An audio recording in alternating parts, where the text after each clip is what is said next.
Always loved the sweet singing voice of the violin. One day, after hearing a solo at a school concert, he decided he wanted to play it himself. His parents got him a small beginner's violin, and on the first day, he stood in front of the mirror, bow in hand, not quite sure what to do. His teacher, Mrs. Clara, smiled. Tony, the first step isn't the music, it's the posture. Stand tall, relax your shoulders. The violin should rest gently on your shoulder, not feel like a heavy burden. Observation. Tony noticed that when he held the violin too tightly, his neck felt sore. But when he followed Mrs. Clara's advice and kept his grip light, the instrument felt like part of him. Next came the bow. He was tempted to grip it like a sword, but Mrs. Clara gently adjusted his fingers. Think of it like holding a bird.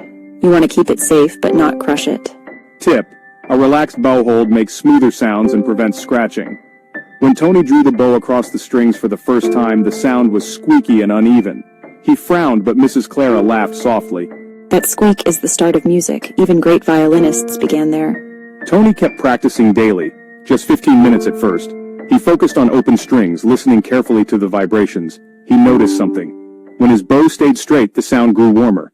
Observation: tiny adjustments made big differences. Angle, pressure, and bow speed all changed the tone. After a few weeks, Tony learned his first simple tune, Twinkle Twinkle Little Star. At first it was clumsy, but when he finally played it smoothly, he felt a rush of joy. Tip: start with simple songs. Mastering small victories builds confidence and trains the ear. Months passed. Tony discovered that practicing scales, though boring at first, gave him freedom. His fingers grew more agile, and shifting from string to string became natural. Observation: scales are like exercise for fingers. Skipping them makes playing harder later. One evening, Tony's father heard him practicing and paused at the doorway. The melody was steady, sweet, and full of life. "Tony, you sound like a real violinist now," he said proudly. Tony smiled, knowing he still had a long journey ahead. But he had learned an important truth. The violin wasn't just about notes. It was about patience, discipline, and learning to listen closely.